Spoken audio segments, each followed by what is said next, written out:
Everyone is afraid of what lurks in the dark. They have it all wrong.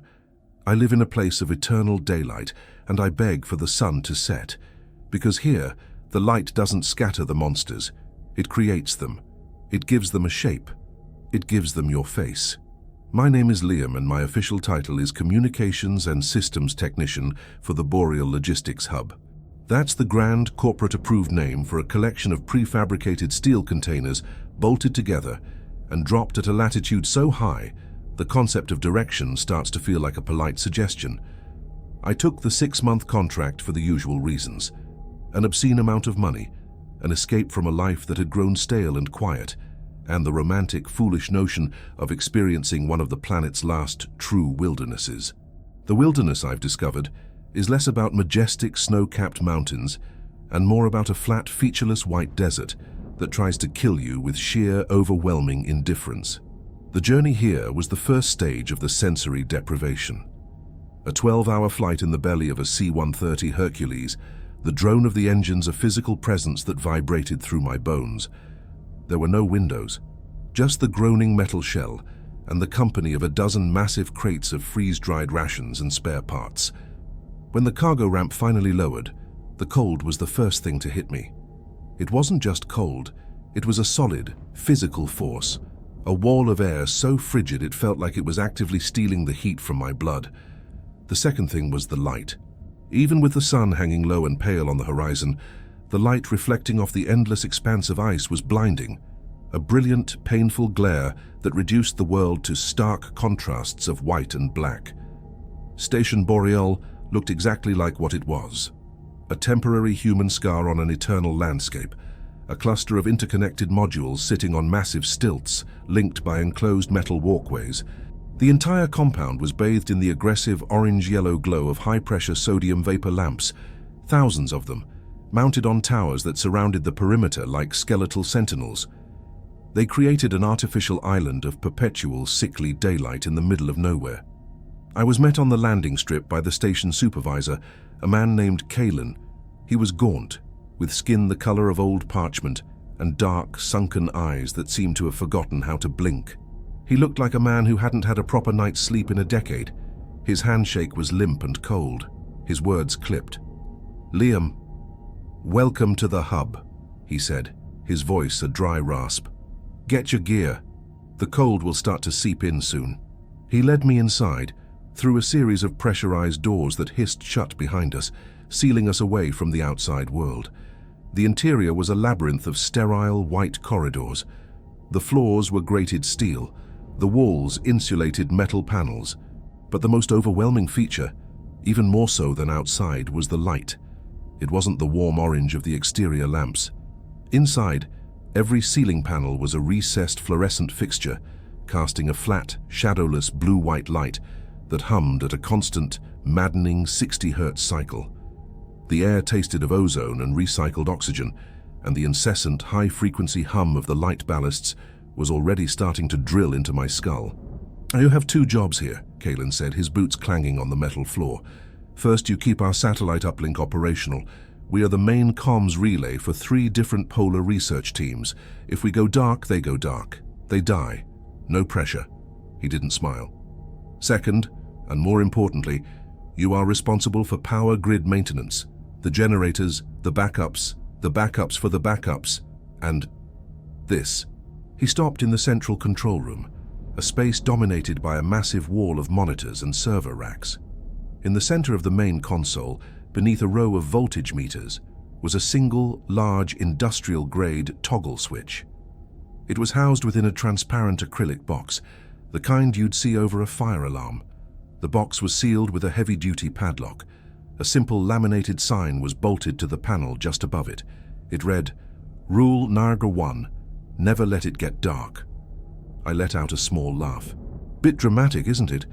What happens? The pipes freeze in 10 seconds. Kalen turned to look at me.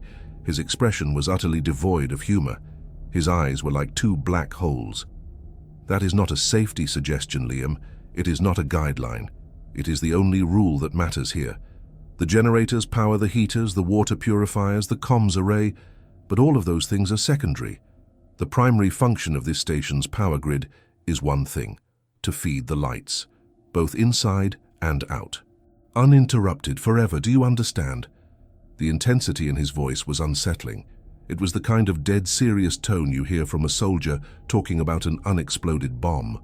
I just nodded, my earlier amusement evaporating in the sterile, buzzing air. Yeah, crystal clear, keep the lights on. Good, he grunted, turning away. Your quarters are in Sector Gamma. Ilara, our geologist, is on the other side. Try not to bother each other. Your shift starts in 8 hours. Or what we call 8 hours anyway. The first few days were a lesson in disorientation. Without the natural cycle of day and night, time becomes a fluid, meaningless concept. We measured our lives in shifts, meals, and the slow, grinding monotony of routine maintenance. I learned to sleep with a mask over my eyes, but the low, pervasive hum of the station's lighting grid was always there, a constant companion in the back of my mind. It gave me dull, persistent headaches and left a coppery taste on my tongue. I learned the behaviors of my 2 crewmates. Kalen was a ghost, mostly keeping to the control room, staring at the power grid monitors with an unnerving focus. Ilara was quiet and studious, spending most of her time in the geology lab, analyzing ice core samples. I noticed their shared quirks. They never stood with their backs to a major light source. When they walked down the long corridors, their movements were stiff, almost deliberate, as if they were acutely aware of the long, sharp-edged shadows that stretched out behind or ahead of them. They avoided looking at each other's shadows, or even their own. I chalked it up to cabin fever, the eccentricities people develop when locked away from the world for too long. My analytical mind needed a rational explanation, and that was the most plausible one. The station's design was oppressively uniform. Every corridor looked the same. Every door was identical. The only variable was the quality and position of your own shadow. Under the direct overhead lights of the main corridors, it was a squat, dark smudge at your feet. Near the wall-mounted floodlights in the cargo bay, it became a grotesquely elongated giant, a stick-figure titan mimicking your every move. The shadows here weren't soft or diffuse. The intense, unfiltered light made them unnaturally crisp, with edges as sharp as cut glass. They were patches of absolute nothingness, perfect voids of ink spilled onto the white canvas of the station. The incident happened on my 9th day. I was in a service junction deep in the station's underbelly, rerouting a power conduit to the secondary comms antenna. It was a routine procedure. I was on the phone with the main office in Anchorage, confirming the diagnostic sequence. "All right, Boreal Hub, I'm tripping breaker Delta 7 now," I said into my headset. "You should see the channel go offline for a second." I reached up and flipped the heavy circuit breaker, and the world ended. The overhead lights in my section, the emergency lights, everything went out. I was plunged into a darkness so complete, so absolute, it felt like a physical substance. The ever-present hum of the station vanished, replaced by a silence that was somehow louder. It was a deafening, profound void. My heart hammered against my ribs. For the first time in over a week, my eyes were not being assaulted by photons. The sensation was terrifying and for a split second, blissful. It lasted for maybe 2 seconds. Then the emergency backup kicked in with a loud thump, and the lights flickered back on, not steadily, but in a series of brilliant, disorienting strobes. Flash. The white wall in front of me. Flash. The tangle of conduits and wires. Flash. My shadow thrown against the wall by the strobing light, and in that third flash I saw it. My body was frozen in place, my hand still on the breaker switch, but my shadow on the wall, it wasn't a perfect mirror. For a fraction of a second, a single, impossible moment frozen in the strobe. My shadow's arm was not outstretched like mine. It was lower, and its head was tilted at an angle that mine was not. It didn't just move, it contracted. It coiled in on itself like a muscle preparing to spring, a spasm of pure blackness against the white wall. Flash. The lights came on fully, bathing the corridor in their sterile, unwavering glare. The hum returned. I blinked, spots dancing in my vision. I looked at the wall. My shadow was there, perfectly still, a flawless, inert silhouette mimicking my frozen posture. It was nothing. A retinal ghost. An optical illusion caused by the sudden, violent shift from total darkness to strobing light. A trick of a sleep-deprived, over-caffeinated brain. It had to be. I am a man of logic, of systems and signals. There is always an explanation. I took a deep, shuddering breath, the recycled air feeling thin in my lungs. "Boreal, are you there?" The voice from Anchorage crackled in my ear. "We saw the drop. Is everything okay?" I forced my voice to be steady. "Yeah. Everything's fine here, Anchorage. Just a momentary flicker. Resuming diagnostics now." I finished my work on autopilot, my mind replaying that single strobing frame over and over, a trick of the light. It had to be. But as I walked back to my quarters down the long, brilliantly lit corridor, I couldn't help but watch the dark shape that followed me. It clung to my heels, a loyal, silent companion. But it didn't feel like a part of me anymore. I was watching it, and a cold, new and utterly irrational part of my brain whispered back that it was watching me too. I don't know what I saw in that flicker of darkness, but for the first time, in this place of endless, oppressive light, I felt a fear that my analytical mind couldn't explain away, a fear of my own shadow. If you've ever felt something you can't explain, something that makes the world feel tilted on its axis, leave a like so I know I'm not alone. And subscribe, because I have a sinking feeling that in this eternal day, the real night is only just beginning. Sleep offered no escape. It was a shallow, fractured state, haunted not by nightmares, but by the persistent humming glow of the station penetrating my eyelids. My mind, desperate for darkness, could find none. I would wake up in a cold sweat, heart pounding, the after-image of that strobing, contracting shadow seared into my retinas. In the waking world, the fear was more insidious. It was a low-frequency hum of anxiety that vibrated beneath the surface of my analytical mind. My every action was now tinged with a new, unwelcome self-awareness. I began to study it. I told myself it was a scientific inquiry, an attempt to debunk my own rising panic. I would stand in my small, featureless quarters and move, watching the ink-stained silhouette that was tethered to my feet. I'd wave my arm, and the dark shape on the wall would wave back in perfect, mocking synchrony. I'd jump, and it would jump. I tried to trick it, making sudden, spastic movements, hoping to catch a lag, a millisecond of delay between my action and its reaction. There was none. It was a perfect, physical law in motion. And yet, the memory of that flicker in the service corridor refused to fade. It was a single, corrupted frame in the otherwise flawless film of my reality. My obsession soon expanded beyond myself. I began to watch Kaylin and Ilara not as colleagues, but as specimens. Their strange behaviors, which I had initially dismissed as quirks of isolation, now seemed like a carefully choreographed performance, a dance dictated by unspoken rules. The rule was simple: never disrespect the shadows. Kaylin was the most disciplined. He moved through the station's corridors with an unnatural rigidity, as if his spine were a steel rod. He never turned his body without first turning his head, his eyes always tracking the position of the light sources and the corresponding silhouette he cast. When he sat at the main console, he positioned his chair so precisely that his shadow was a neat, compact shape directly beneath him, almost entirely obscured by his physical form. It was an act of containment. Ilara was different. Her movements were marked by a wide, sweeping grace that was actually profound in efficiency. She would take long, circuitous routes through rooms to avoid letting her shadow fall across certain objects or doorways.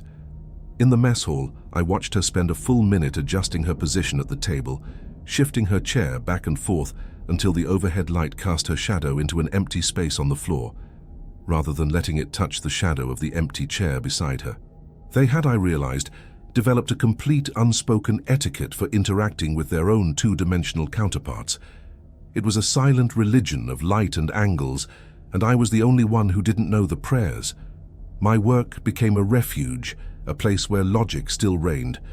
I focused on the comms array, losing myself in signal paths and frequency modulations. The system required regular diagnostic checks, which involved reviewing the last 48 hours of security camera footage from around the station to ensure there were no signal dead zones or electronic interference. It was mind-numbingly dull work, clicking through hours of silent, static shots of empty corridors, labs, and storage bays. It was on the third week of this obsessive new paranoia that I found something. I was reviewing the footage from the geology lab, a wide-angle shot from a camera mounted high in the corner. Ilara was at her workbench, examining an ice core sample under a magnified light. The timestamp read 03:17 station time. I watched her for a few minutes, her movements precise and focused. She reached out with her right hand to adjust a knob on her microscope, a simple, mundane action. But my blood went cold. I paused the video. I leaned in close to the monitor, my nose almost touching the screen. On the white wall behind her, her shadow was a stark, clear outline. In the frozen frame, Ilara's right arm was extended towards the microscope. Her shadow's right arm was also extended, but her left hand was resting on the table beside her. Her shadow's left arm was not. It was raised slightly, the fingers of the dark silhouette curled into a fist. A wave of nausea washed over me. It was a tiny discrepancy, a detail so small it would be impossible to notice unless you were actively looking for it. My hand trembled as I clicked the play button, then immediately paused again, advancing the footage frame by frame. Frame 1. Ilara's left hand is on the table. Her shadow's left hand is raised. Frame 2. Ilara's left hand is still on the table. Her shadow's left hand begins to lower. Frame 3. Ilara finally lifts her own left hand, moving it to secure the ice core. By this point, her shadow's hand is already back in a position that perfectly mirrors her own. The shadow hadn't mirrored her. It had anticipated her. It moved a fraction of a second before she did. It wasn't a reflection. It was a lead. I rewound the footage and watched it again in real time.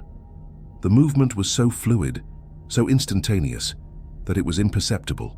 It was a ghost in the machine, a glitch in the physics of light, but it was there. It was undeniable proof. I wasn't going insane. Something was fundamentally wrong with this place. Armed with this terrifying vindication, I saved the clip to a data chip and went to find Kalen. I found him in the control room, his back ramrod straight, staring at the power grid monitors as always. "Kalen, we need to talk," I said, my voice tighter than I intended. He didn't turn. "Is there a problem with the uplink?" "No. It's about the station. It's about the rule." I stepped closer, holding up the data chip.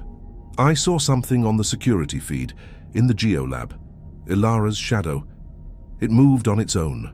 For the first time since I'd arrived, I saw a flicker of something in his dead eyes. It wasn't surprise, it was annoyance." He finally swiveled his chair to face me, his expression hardening into a mask of weary condescension. "Let me guess," he said, his voice a low, gravelly monotone. "You saw a flicker, a twitch, something that didn't quite line up for a split second." "It did more than that," I insisted, my voice rising. "It moved before she did. I have it right here, it's proof." He held up a hand, silencing me. "You don't have proof of anything, Liam. What you have is a classic case of perceptual distortion brought on by prolonged exposure to an isolated, unnaturally illuminated environment." He spoke like he was reading from a medical textbook. "It's a well-documented phenomenon in polar psychology. We even have a name for it. We call it shadow sickness." The term hit me like a physical blow. It was so clinical, so dismissive. It was designed to make me feel like a hysterical child. "Shadow sickness. You're making that up." "Am I?" he countered, his gaze unwavering. "Your brain is not designed for this. 24 hours of constant artificial light, no diurnal cycle, sensory uniformity. Your mind starts to look for patterns where there are none. It misinterprets visual data. It creates motion from stillness. It's a coping mechanism, a dangerous one. Every single technician who comes here goes through some version of it. Most get over it, some don't." He gestured vaguely towards the corridor. "Your predecessor, Jonas, he couldn't let it go. Started obsessing. Seeing things became a liability. We had to have him transferred out on a medical discharge. His explanation was so plausible, so infuriatingly rational, that it almost worked. He was preying on the part of my mind that desperately wanted a logical answer, but I had seen that footage. "I'm not Jonas," I said, my jaw clenched. "I know what I saw." Kalen sighed. a long, tired exhalation of air. He stood up and walked over to the main console, placing a hand on the acrylic box covering the master light switch. "This is not here because of monsters, Liam. It's here because of us. It's to protect the station from the one thing that can truly break it: a panicked mind." How a man suffering from shadow sickness might think, the light is the problem, the shadows are the enemy. If I just turn it all off, it will stop. And in doing so, he would doom us all to freeze to death in under an hour. He looked me straight in the eye. His were cold and empty. "Go back to your quarters, get some rest, take a sedative from the medical bay if you need to, but you will drop this." "That is not a request." I walked away from him, defeated. My proof, my concrete evidence had been brushed aside with a fabricated diagnosis. He had taken my certainty and twisted it into a symptom of my own failing sanity. I returned to my room, the sterile white walls feeling like they were closing in. Was he right? Was I just another case study in polar psychosis? Was the contracting shadow, the anticipating silhouette, nothing more than a hallucination? I sat on the edge of my bed, my head in my hands. The constant hum of the light seemed to grow louder, burrowing into my brain. I felt a crushing sense of isolation, not just from the world, but from my own mind. My mind, the one thing I had always trusted, the seat of my logic and reason, was becoming a hostile territory. And then I heard it. It wasn't a loud sound. It was a soft, dry, rustling noise, like the skittering of dead leaves across concrete. It was so faint, I almost missed it. It came from the corner of the room, from the direction of the wall where my shadow was cast, a motionless figure seated on the edge of a two-dimensional bed. I froze, every muscle in my body tensing. I strained my ears, listening to the hum, listening to the frantic beating of my own heart. A thought unbidden surfaced in my mind, just a random, fleeting internal monologue. I should have taken that job in Dubai. And from the corner of the room, the rustling sound came again, coalescing into a whisper. It was a horrifying parody of my own voice, breathy, devoid of warmth, and utterly flat. And it whispered the words I had just thought. Dubai. The world stopped. It wasn't a hallucination. It wasn't a trick of the light. This was real. The thing on the wall, the absence of light that wore my shape, wasn't just watching me. It was listening to my thoughts. For a long moment I didn't breathe. I didn't move. The word my own thought echoed back at me from the corner of my room, hung in the humming air like a particle of dust in a sunbeam. It was a violation of the most fundamental kind. The last sanctuary, the silent fortress of my own consciousness, had been breached. The whisper was not just a sound, it was proof that the barrier between my inner world and the outer reality of this station was dissolving. My thoughts were no longer my own. Panic, cold and sharp, tried to claw its way up my throat, but I forced it down. Kaelin's voice echoed in my mind, speaking of shadow sickness and panicked minds. He was wrong about the cause, but he was right about the danger of panic. If I screamed, if I ran, if I tried to smash every light in this cursed place, I would be sedated and locked in the medical bay until a transport could be arranged. I would be another Jonas, a cautionary tale dismissed with a clinical diagnosis. And the thing on my wall would have won. Slowly, deliberately, I stood up. I forced my limbs to move with a calmness I did not feel. I walked to my small desk, my eyes fixed forward, refusing to look at the corner of the room. I could feel its attention on me, a cold, focused pressure. I sat down and powered on my terminal, my fingers stiff and clumsy on the keyboard. I had to maintain the illusion of routine. I had to pretend that I was still the sane, rational Liam who believed in signals and systems. But my strategy had changed. My mission was no longer about determining if this was real. It was real. My new mission, the only one that mattered, was survival. And the only clue I had in this entire frozen hell was the name Kaelin had so conveniently provided: Jonas. My predecessor, the man who supposedly couldn't handle the pressure, the man who became a liability. Kaelin's story was neat, tidy, and corporate approved, and I was now certain it was a lie. As a systems technician, I had high-level clearance to most of the station's unclassified logs, personnel files, transfer manifests, maintenance records, a digital mountain of mundane data. I began to dig. I started with the official story. I pulled up Jonas's file. His full name was Jonas Vance. He was listed as a communications technician, just like me. The file noted his 6-month contract was terminated early due to psychological instability. A medical transport vessel, the Tundra Swan, was listed as having picked him up on a date 3 months before my own arrival. It was a closed loop, a perfect paper trail.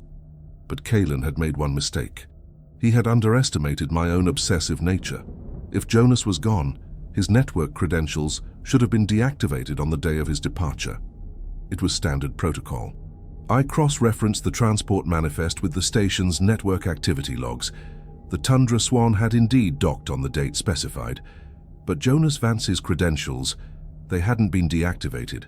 In fact, they had been used. My heart hammered against my ribs. I saw a single access log, a login from a terminal in the station's deep storage archive 2 days after Jonas had supposedly left the station. One login. A single frantic burst of activity that lasted for 11 minutes. Then silence. His account was never used again. This was it, the crack in the facade.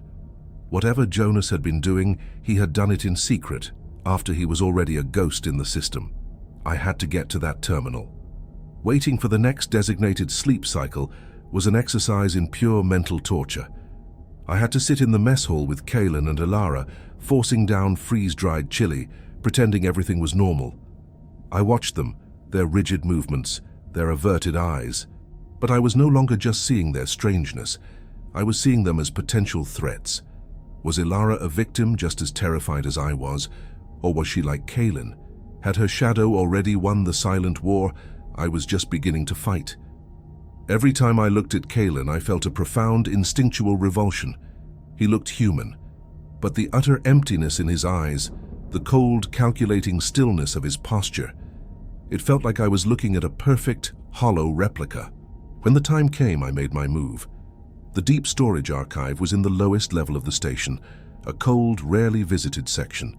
The corridors here were narrower, the lights spaced further apart, creating unnerving pools of deeper shadow between the cones of illumination.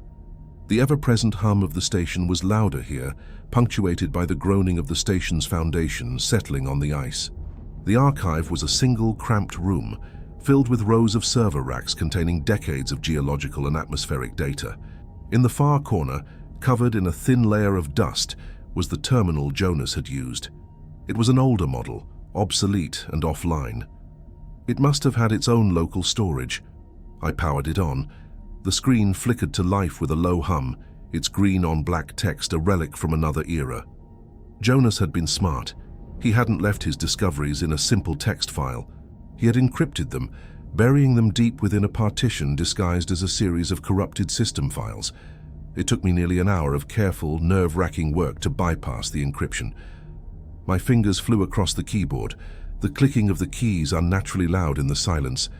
Finally, a single file appeared on the screen, observations.log. I took a deep breath and opened it. What I read was a descent into madness, a journey that mirrored my own with terrifying precision. It was a series of dated journal entries. Entry 01, initial anomaly noted. I'm calling it photon kinetic mimicry deviation, PKMD. During a standard power recalibration, a momentary brownout caused a strobe effect in Cargo Bay 3. Security footage review shows my shadow cast by the strobing light, exhibiting non-Newtonian behavior. Its limbs appeared to move with a fractional second delay, as if struggling to keep up. My initial hypothesis is some form of complex retinal persistence or neural lag caused by the unique atmospheric and lighting conditions. I will attempt to replicate the event under controlled circumstances. His initial approach was so much like my own, clinical, detached, seeking a rational explanation. He was a scientist, a man of logic. Entry 03, replication attempts have failed. The phenomenon appears to be spontaneous. However, prolonged observation has revealed further deviations. The mimicry is not always lagging. Sometimes it appears to be as predictive. I've observed Ilara's silhouette begin a motion nanoseconds before she does. This defies known physics. My new hypothesis is more radical.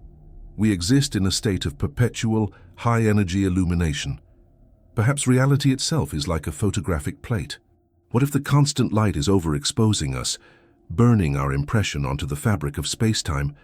What if our shadows are not just absences of light, but a form of residual energy, an imprint that is slowly gaining definition?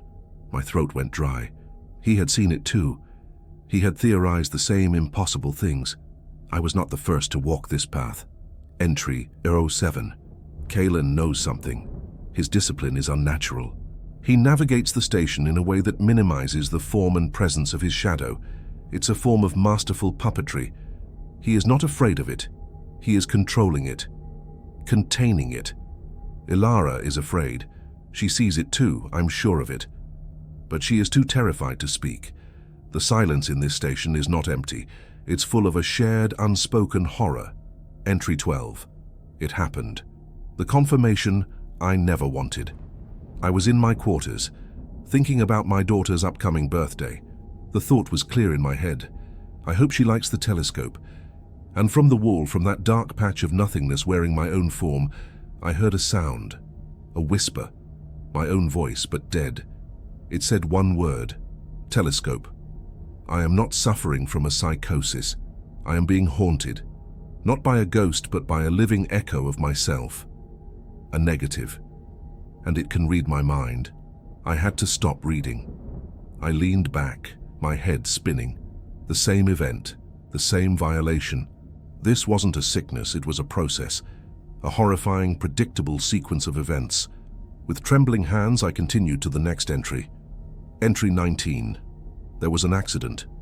A conduit blew in the west wing, triggering a full sector blackout that lasted for 4 minutes. Ilara was caught in it. I was in the control room with Kalen when it happened. I saw her on the monitor before the feed cut out. She was screaming. When the emergency power rerouted and the lights came back on, she was standing in the middle of the corridor, unharmed. But it wasn't her. The way she moved, the way she tilted her head, it was wrong. Kalen went to retrieve her. He spoke to her calmly. He wasn't recovering a survivor, he was collecting a specimen. It was then that I finally understood. The light is not the weapon. It's the cage. It binds them to us. It keeps them as two-dimensional prisoners. The darkness is not what they fear. The darkness is what sets them free. A cold dread so profound it felt like a physical weight settled in my chest. The rule, the lights. It was all a lie. We weren't keeping the darkness out. We were keeping the shadows in. Entry 21. I know what they want now. It's simple. It's primal. They want to exist. They are sentient voids, intelligent absences tethered to a physical host. But in the dark, they are untethered. They can move. They can act. And what they want is a trade. They want the body. They want to trap us, our consciousness, our life in the flat, silent prison of the shadow, while they take our place in the three-dimensional world. That's what happened to Ilara. The Ilara walking around this station now is just a shadow wearing her skin. The final entry was short, the text frantic and corrupted, as if typed in a desperate hurry. Entry 22. Kalen cornered me. He knows I know. He gave me the shadow sickness speech. He told me I was being transferred. It's a death sentence. I have to get this documented. He's not fighting it. He's not one of us anymore. The shadow is wearing him. It won. Years ago, maybe. He's not keeping the lights on to protect us. He's keeping them on to maintain his prison and protect his prize, his new body. He's waiting for an opportunity, a failure. He's not a warden. He's a gatekeeper. They told me I'm leaving in 2 days. I have to get this log saved. The main generators, it's not a shield, it's a... The log ended there, the file was cut off. He had been interrupted. I sat back, the green glow of the terminal illuminating my face. The pieces clicked into place, forming a picture of such profound and absolute horror that my mind struggled to accept it. Kalen wasn't my supervisor, he was my jailer. Ilara wasn't my colleague, she was a monster wearing a human suit.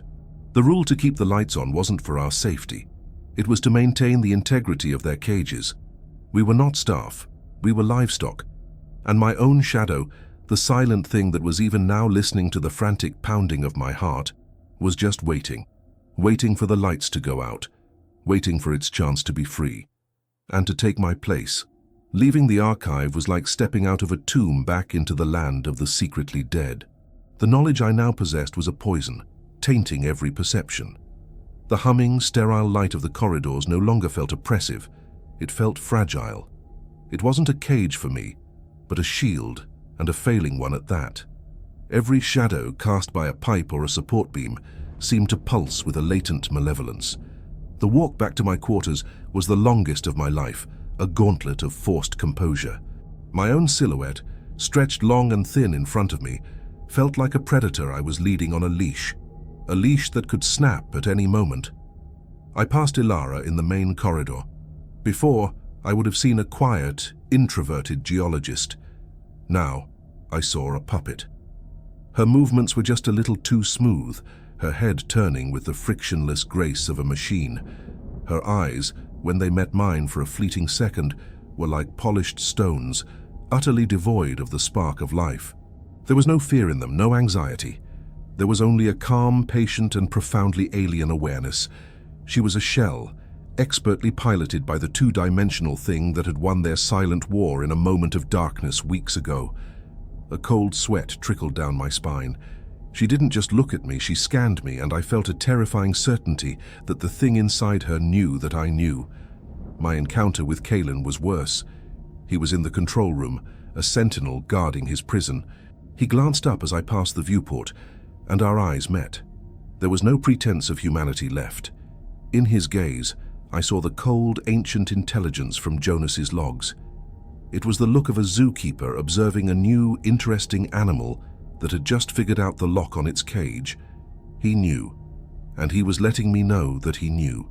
It was a declaration of war, silent and absolute. The game was no longer about discovery. It was about survival. I barricaded myself in my room, the flimsy lock offering no real security, only a sliver of psychological comfort. My mind raced, trying to formulate a plan. Jonas's log was the key. He had mentioned the main generator, a final, fragmented thought before he was cut off. It wasn't a shield he'd written, it was a weapon, an amplifier, a focus. My thoughts were a chaotic storm, a whirlwind of terror and speculation. I was trapped on a tiny, isolated island of steel with two entities wearing the skins of my crewmates, and a third, my own personal demon, was tethered to my very feet. And then, as if summoned by the storm in my mind, a real one arrived. It started as a low moan on the edge of hearing, a vibration that resonated through the station's stilts. Within an hour, it was a full-throated roar. The anemometers on the exterior masts clocked winds at over 200 kilometers per hour. A blizzard of impossible fury, a true polar cataclysm descended upon us. It was a physical assault, a fist of ice and wind trying to crush our fragile human outpost. The shriek of tortured metal was constant as the entire station groaned and shuddered under the onslaught. An alarm, a piercing, high-pitched shriek suddenly split the air. Red lights began to flash in my room, bathing everything in a hellish crimson glow. On my personal terminal, a priority alert flashed. Critical failure, main generator coolant system, reactor overheat imminent. Auto shutdown sequence initiated. My blood turned to ice. It was happening. Kalen's perfect prison was about to break. The station's main lights, the brilliant, unwavering source of my torment, flickered once, twice. And then, with a deep, resonant thump that I felt in the fillings of my teeth, they died. The constant 60 hertz hum that had been the soundtrack to my life for weeks vanished. For a single heart-stopping second, there was absolute, perfect darkness. The kind of primordial blackness Jonas had written about. It was not an absence of light. It was a presence. A heavy, suffocating blanket of pure void. In that 1 second, I felt it, my shadow, my other self, detaching. It was not a visual sensation, but a physical one, a horrifying tug at the base of my soul, like a string being cut. I was suddenly terribly alone in my own body. Then the emergency power kicked in, but it wasn't the steady, reliable power of the main generator. It was a weak, unstable, and dying source. The lights in the corridor outside my door came on, not with a steady glow, but with a frantic, stuttering pulse. It was a strobe effect, a series of machine gun flashes of brilliant white light against moments of utter blackness. My room, my entire world, became a stroboscopic hellscape. Flash. The white wall. Flash. The metal desk. Flash. The door. And the dark, human-shaped outline seeping under it. It wasn't a shadow cast by a person, it was the thing itself. It flowed under the door like a spill of black oil, a two-dimensional predator in a three-dimensional world. It pooled on the floor of my room, and in the next flash of light it rose. It had no features, no face, no depth. It was a hole in reality, cut into the shape of a person. It was the silhouette of Ilara. I scrambled backwards, my heart seizing in my chest.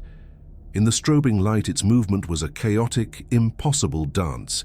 It didn't walk, it simply was. In one flash, it was by the door. In the next, it was halfway across the room, its form contorting, its limbs stretching like rubber.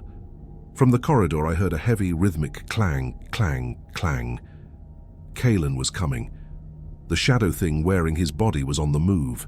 I threw myself at the desk, grabbing the heaviest thing I could find, a hefty metal-cased multimeter. The Ilara silhouette lunged. I swung the device wildly.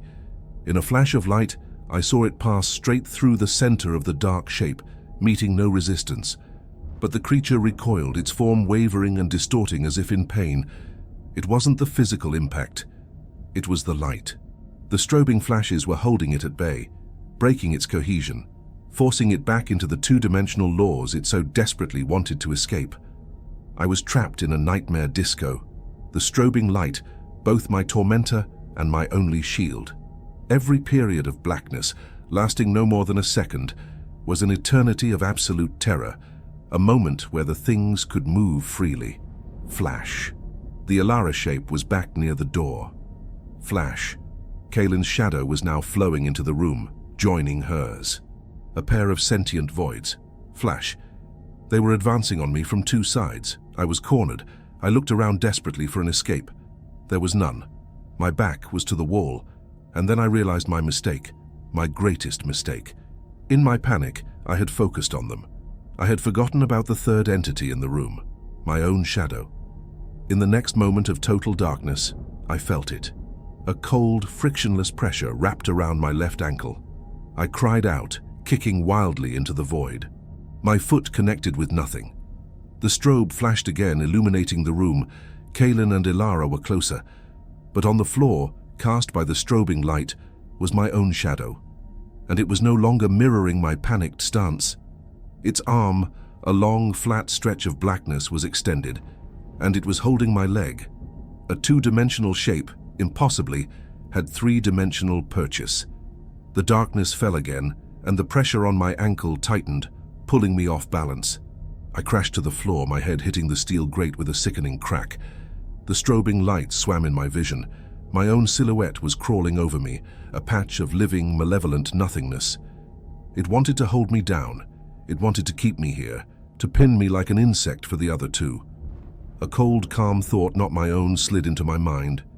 It was the voice of the shadow, the voice that had whispered to me before. It is inevitable. Stop fighting. It will be painless. No, no. A surge of pure, primal adrenaline coursed through me. This would not be my end. I would not become a silent, screaming prisoner in my own skin. Flash.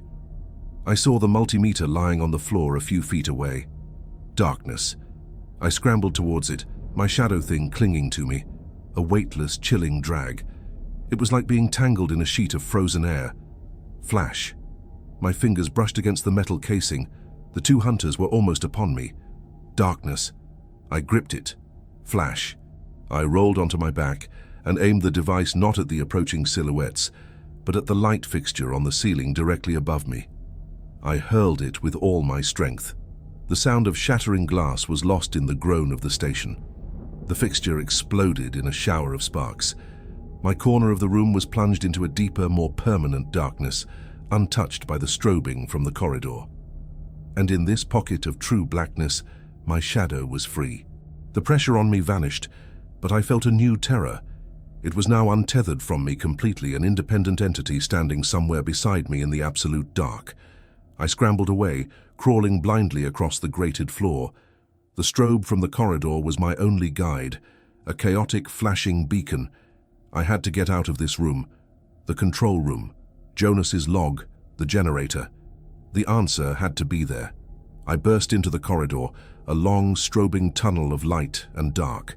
The silhouettes of Kaelin and Elara flowed out of my room behind me, their forms momentarily flattened against the walls by the pulsating light before they began to advance again. I ran. My lungs burned.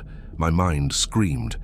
Every flash of light was a snapshot of a waking nightmare. Every moment of darkness was a blind leap of faith, praying my feet would find solid ground. Praying the things behind me wouldn't gain on me, praying the thing that was once part of me wouldn't materialize in front of me. This wasn't a station anymore. It was a slaughterhouse, and the flickering lights were the only thing between me and the abattoir floor. I reached the control room, a strobing vista of dead monitors and flashing red alerts. I slammed the heavy door shut, locking it. It wouldn't hold them for long. They were shadows. A locked door was a suggestion, not a barrier. But I needed time, a few seconds to think, to find an answer. But looking at the main power console, at the dying emergency readouts, I knew. The control room wasn't the answer. The generator was failing fast. The strobing was growing slower, the periods of darkness lasting longer. This place wasn't a sanctuary. It was a tomb. I had to get out, but not out of the station. Out of the darkness. I needed to find a place with its own power, its own light. An island within the island, a lighthouse in the storm. My eyes fell on a schematic of the station, flickering on a low-power backup monitor, and I saw it. The communications tower. It had its own independent solar panel array and a separate high-capacity battery backup, designed to keep the uplink running even if the rest of the station went dark. It was my only chance, a fortress of light. A heavy, silent pressure against the control room door told me my time was up. They were here. They were pushing, not with force, but with their very nature, seeping through the cracks. It was time to run. The control room door groaned, not from physical force, but from a violation of its nature. The lock, a heavy magnetic seal, sparked and sizzled. Black, oil-slick tendrils, thin as paper, began to press through the millimeter-wide gap between the door and its frame. The shadows weren't breaking it down, they were flowing through it, their two-dimensional forms ignoring the three-dimensional laws of solid matter. I had seconds. I bolted from the console, my destination burned into my mind. The communications tower. It was located at the far eastern end of the hub, connected by the longest and most exposed causeway in the facility. It was a straight shot, a mad dash through the strobing, dying heart of the station. Survival was no longer a matter of hiding or understanding. It was a matter of pure animalistic flight. I burst out of the control room's opposite exit, back into the pulsating corridor.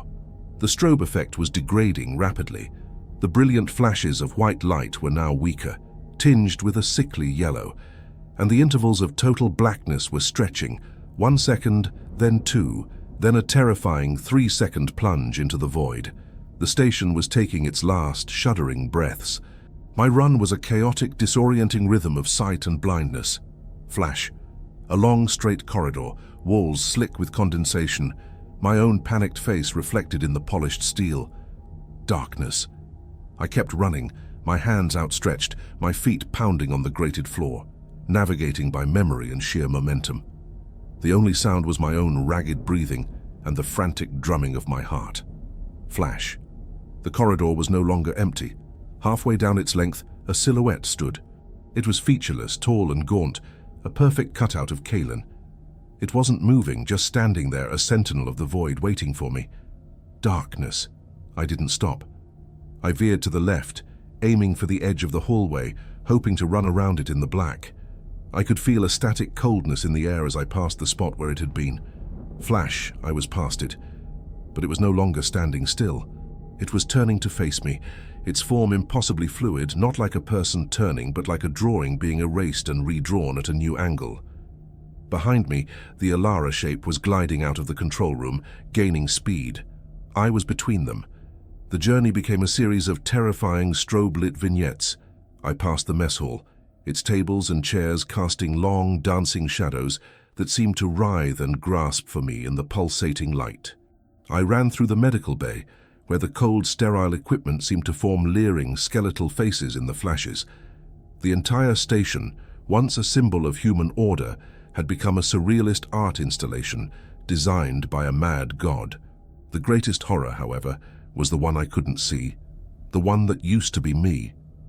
In every period of darkness, I felt its proximity. It was a chilling sensation on the back of my neck, a sudden drop in temperature to my left, the faint dry rustle of its movement just behind me. It was faster than the others, unburdened by the pretense of a human form it was still trying to mimic. It was pure predator, my own personal ghost haunting my every blind step. I reached the junction to the eastern causeway. The strobing was failing completely now, the flashes coming 5, 6, 7 seconds apart. The darkness was becoming the dominant state of reality.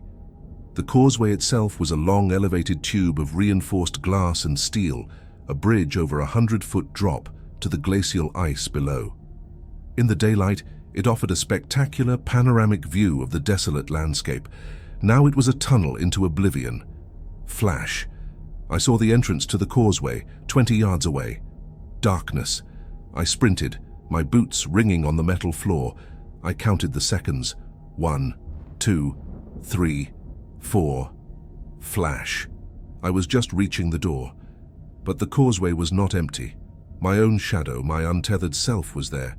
It was waiting for me. It stood not on the floor, but on the wall, its form spread out like a monstrous, crucified bat, its head cocked at an impossible angle. It had cut me off. Darkness. I didn't hesitate. I threw my body to the right, crashing through the flimsy door of a storage closet. I landed hard amidst a tangle of emergency thermal blankets and ration packs. Flash. Through the open doorway, I saw the three of them, Kaylin, Ilara, and my former self, converge on the spot where I would have been. They paused, their forms wavering, as if tasting the air for my presence. Darkness. I held my breath, praying the absolute blackness of the closet would conceal me. I heard a sound, a faint, wet whisper, that seemed to come from all directions at once. It was the sound of their silent communication. I knew I couldn't stay. They would find me. I needed a distraction. My eyes, now better adjusted to the profound dark, caught a faint glimmer. A single emergency flare tucked into the pocket of a survival suit. My hand closed around the cool, waxy tube. I had one chance. Flash. They were beginning to turn towards the closet. They knew. Darkness. I ripped the cap off the flare. I didn't strike it. I waited. Flash. They were at the doorway, 3 holes in reality peering into my hiding place. Darkness. I struck the flare. A blinding, furious crimson light erupted in the confined space. It was a miniature sun of chemical fire, painting the entire world in shades of blood and violence. I screamed, not in fear, but in defiance. The effect on the shadow creatures was instantaneous and catastrophic. They recoiled as if struck by a physical blow, their forms dissolving and boiling like ink in water. They were creatures of pure darkness. This sudden, violent intrusion of intense, concentrated light was agony to them. I didn't wait to watch. Shielding my eyes from the glare, I scrambled out of the closet and sprinted into the causeway, leaving the shrieking, distorting silhouettes writhing in the crimson inferno behind me. The causeway was a new kind of terror. The emergency lights here were completely dead. My only illumination was the faint, otherworldly glow of the polar storm outside, the lightning from the blizzard flashing miles away, momentarily illuminating the tube in shades of pale, ghostly blue. And with every flash, I saw the sheer, terrifying drop on either side of me, down to the churning, snow-blasted ice below. My pursuers were not far behind. The flare wouldn't hold them for long. I could see them reforming at the entrance to the causeway, their shapes dark and jagged against the pulsating red light. My lungs were on fire. My legs screamed in protest. Every muscle ached. The door to the communications tower was at the far end of the causeway, a 100-yard dash. It felt like 100 miles. The sound of the wind outside was a deafening symphony of destruction. It was as if the universe itself was trying to tear the station apart. A new sound joined the chorus, a high-pitched, tearing shriek of metal. A flash of lightning illuminated the causeway in stark, brilliant detail. Halfway down its length, a massive section of the exterior glass had been shattered by the storm. A jagged hole, 10 feet wide, opened up to the raging blizzard. Wind and ice screamed into the tube, a vortex of pure cold. And in the center of that vortex, clinging to the twisted metal frame, was a shape. It was my shadow. It had anticipated me, somehow traveling on the outside of the station to cut me off. It was waiting for me in the breach, its form whipping and snapping in the wind like a tattered black flag. I skidded to a halt. In front of me, my former self. Behind me, the approaching horrors of Kaelin and Elara. I was trapped. Another flash of lightning. The thing in the breach extended an arm, a long, impossibly thin tendril of absolute black, beckoning me forward. The cold, silent voice slithered into my mind again, clearer this time, cutting through the roar of the storm. There is nowhere else to run. Join us. It is your only way to survive. It was offering me a deal. The same deal Jonas must have faced. Surrender my body, my life, my soul, and exist as one of them. Survive as a monster. Never, I breathed, the words stolen from my lips by the wind. I looked at the breach, at the raging storm, at the 100-foot drop, and I made a choice. It was a desperate, insane gamble, but it was mine. Instead of running from the breach, I ran towards it. The shadow thing seemed to recoil in surprise. I lowered my shoulder and charged, not at the creature itself, but at the massive, twisted shard of reinforced glass still clinging to the edge of the frame. My body slammed into it with every ounce of force I had left. The shard groaned, resisted for a second, and then broke free, tumbling out into the screaming wind. I grabbed onto the mangled edge of the causeway frame, my fingers screaming in protest as the supercooled metal bit into my skin. For a moment I was hanging between two worlds, the dying station and the raging, infinite night of the Arctic storm. The wind tore at me, trying to rip me from my precarious hold. Below me, the shadow thing had been knocked from its perch by the falling debris. It was tumbling through the air, a formless patch of black against the swirling white of the blizzard, silent and featureless as it fell into the abyss. I had defeated it. I had cast my own demon into the pit. With a final desperate surge of strength, I hauled myself back into the causeway. I was battered, freezing, and half insane, but I was alive. And the path to the communications tower was clear. I staggered to my feet and began the final painful run to the door, the last bastion of light at the end of the world. The darkness is winning. The last light is about to be extinguished. What is the ultimate price of survival when the enemy is a part of you? Leave your final theories in the comments, subscribe because the day is about to end forever. My fingers, numb and bleeding, scrabbled against the frozen metal of the communications tower door. The roar of the blizzard behind me was a physical entity, a beast of ice and pressure, trying to scour me from the causeway. The red glow of the flare had faded, and the two silhouettes of Kaelin and Elara were now advancing through the strobing blue-white flashes of the distant lightning, their movements patient and inexorable. They were no longer running, they were herding. The door's locking mechanism was a heavy industrial wheel, its surface coated in a thick layer of rime ice. I threw my entire trembling body weight against it, again and again. My shoulder screamed in protest. The metal groaned but refused to yield. The shadows were halfway down the causeway. I could feel the coldness of their approach, a psychic chill that had nothing to do with the Arctic wind. Panic gave way to a strange, feral clarity. I stopped pushing. Instead, I placed the raw, torn skin of my palms flat against the wheel, using the faint heat of my own blood to melt the thinnest layer of ice beneath. The pain was excruciating, a searing agony that shot up my arms, but I held on, gritting my teeth until I tasted blood.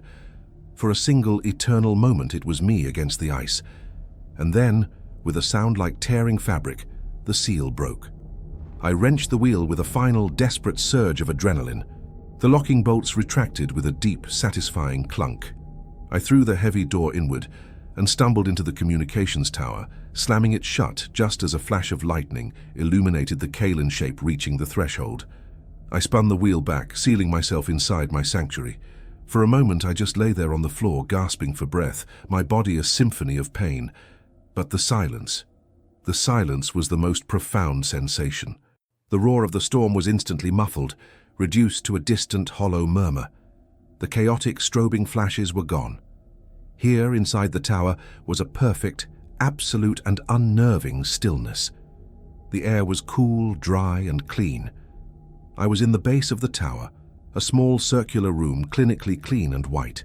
The only light came from a few low-power emergency LEDs, casting a soft, gentle glow.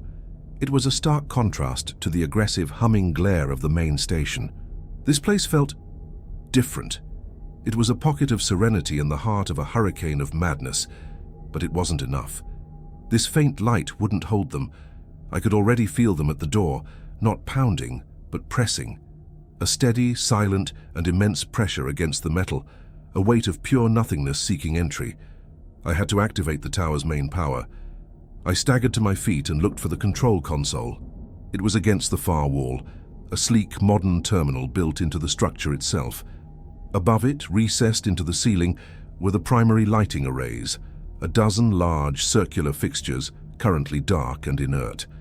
I practically fell into the operator's chair, my numb fingers fumbling with the touchscreen interface. The system was in standby mode, running on minimal battery. A schematic of the tower appeared on screen, showing the battery levels at a healthy 98%. The solar panels were useless in the perpetual storm, but the battery was a beast, designed to last for weeks. I found the main power control module. A large virtual button on the screen read, "Initiate full power sequence." I pressed it. A warning message flashed up, its text a calm clinical red. Warning: external station power grid offline. Activating independent power requires manual override of safety interlocks. Proceed? This was it, the final firewall. I didn't hesitate. I typed my command override authorization into the virtual keyboard. My password, a string of characters that felt like it belonged to another man from another lifetime, glowed on the screen. I hit enter. The response was immediate. A low, deep hum began to resonate through the floor, a sound of pure, controlled power. The terminal screen brightened, displaying a rising power level graph. One by one, the lighting arrays in the ceiling flickered to life, not with a sudden flash, but with a soft, gentle ramp-up. The light they produced was different from the station's. It was a clean, pure, full-spectrum white, like the idealized light of a perfect summer afternoon. The room filled with a brilliant, unwavering, and absolute luminescence. The pressure at the door vanished. The coldness receded. The silent whispers in the back of my mind went quiet. I leaned back in the chair, a ragged, choked sob of relief escaping my lips. I had done it. I was safe. I was alive. I was surrounded by a fortress of pure, unblinking light. I sat there for an unknown amount of time, my mind a blank, my body slowly succumbing to exhaustion. The brilliant light was a balm, a promise of safety. But as the adrenaline faded, a new sensation began to creep in, a feeling of profound and utter solitude. I looked out of the thick, reinforced viewport in the wall. All I could see was the raging, swirling white of the blizzard. The station itself was gone, swallowed by the storm and the darkness. I was the last man alive, in the last lighted room at the end of the world. And then, a calm, familiar voice spoke, not from the room but from inside my own head. "You have built yourself a beautiful cage." I flinched, my eyes darting around the empty white room. The voice was the one I'd heard before, the one that had whispered from my shadow, the one that had offered me a deal in the causeway. "You did not really think it would be that easy, did you?" The voice continued, its tone one of patient, almost paternal disappointment. "Did you truly believe you could destroy me? I cast you off," I whispered, my voice hoarse. "I saw you fall. You saw a projection fall. It corrected gently. A shape, an idea. You cannot kill a concept, Liam. You cannot destroy an absence. I am the negative to your positive, the silence to your sound. As long as you exist, I exist. The fall did not destroy me. It only severed the string that bound me to the floor at your feet. A new, more profound horror, colder than any Arctic wind, began to seep into my very bones. I had not defeated my enemy. I had only set it free. It was no longer a tethered mimic. It was an untethered consciousness, and it was inside my head. This light, the voice mused, a hint of something like admiration in its tone. It is powerful. It keeps the others out. The crude ones, the shadows of Kaelin and Ilara. They are trapped in the dark, hungry and blind, but it cannot keep me out, because I am already in. I am the part of the darkness you carried inside with you. What do you want? I asked, my body trembling uncontrollably. The same thing I have always wanted, it replied simply. A life, a real one. This body you inhabit. You have proven yourself to be a remarkable survivor, resourceful, determined, a vessel of excellent quality. But you are tired, you are broken, and your time is running out. The battery will last for weeks, I spat back, clinging to the last vestiges of my defiance. The battery, yes, the voice agreed, but what about you? You have no food, no water. In a few days you will grow weak, you will fall asleep. And when you do, the trade I once offered will be completed. I will take this body, and your consciousness, your sense of self, that bright, frantic spark that is Liam, will be poured into the empty vessel I have left behind. You will become a shadow, trapped in the dark forever. Silent, screaming. The finality of its words crushed me. It had me. There was no escape. I was simply a man on death row, watching the clock tick down. Despair, absolute and soul-crushing, washed over me. I had won the battle, only to be checkmated in the war. But, the voice added, its tone shifting, becoming almost reasonable, there is another option, a more efficient solution. The trade is a crude, forceful process, a consequence of panic and desperation. We are beyond that now, you and I. I am offering you something different, not a trade, a merger. A merger? I whispered. Precisely. You do not have to be extinguished. You do not have to be cast out. You can remain. You will simply have to let go of the controls. Surrender your dominion over this body.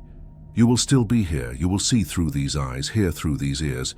You will be a passenger, a silent observer, safe within your own mind, while I take the reins. I will repair the station. I will deal with the others. I will ensure our survival. In exchange, all you have to do is nothing. Forever. The choice was laid bare. Annihilation in the dark, or an eternal, living prison. To be a ghost, or to be a passenger in my own possessed flesh. It was the choice between two different kinds of hell, one swift, the other eternal. It was a choice that was not a choice at all. Tears streamed down my face, freezing on my cheeks in the cool air of the tower. All my fight, all my struggle. It had all led to this quiet, sterile room, this calm, reasonable monster in my head, this final, impossible decision. I thought of Jonas. I thought of Ilara. I thought of the empty shell that was Kaelin. I closed my eyes. The brilliant white light still burned through my eyelids. There was no darkness left for me, not anymore. Okay, I breathed, the single word of surrender a death rattle for my soul. A feeling of profound, blissful coldness started at the base of my skull and spread downwards through my spine into my limbs. It was not unpleasant, it was a release. The tension in my muscles evaporated. The pain from my injuries faded into a distant echo. My frantic, terrified thoughts slowed, smoothed out, and became placid. I felt my consciousness, my sense of I, gently pushed back from the forefront of my mind, like an audience member being asked to move from the stage to a seat in the front row. I opened my eyes. The room was the same, the light was the same, but my perception had shifted. I was no longer looking out. I was watching from within.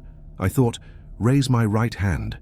And I watched, a helpless, silent observer, as my right hand lifted into the air.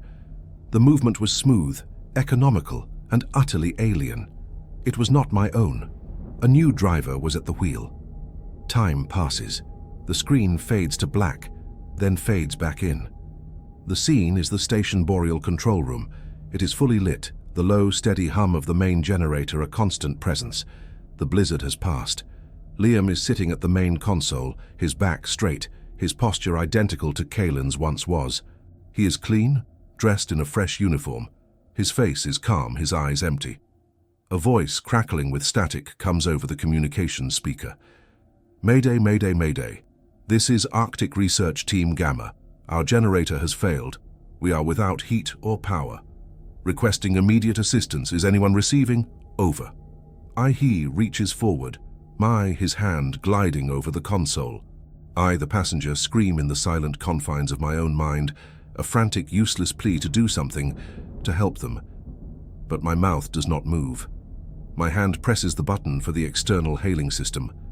A calm, measured voice, my voice but not my own, fills the room. "Station Boreal to inbound transport crew 4B. Welcome to the Arctic. We are awaiting your arrival. The storm has passed and conditions for landing are optimal." There is a pause. Then he speaks again, the words flowing with a practiced hollow warmth. "There's a new technician with you, correct? Let her know we're looking forward to getting her up to speed. Just be sure to remind her of the first and only rule we have here. It's for her own safety." He cuts the communication. The silence of the control room returns. Then he turns his head slightly to look at his reflection in a dark monitor screen. And I watch, a prisoner behind my own eyes as a slow, wide, predatory smile spreads across my face. It is a smile I do not feel, a rictus of pure, triumphant evil. I have survived. I am the new warden, and the light in this place has never felt so dark.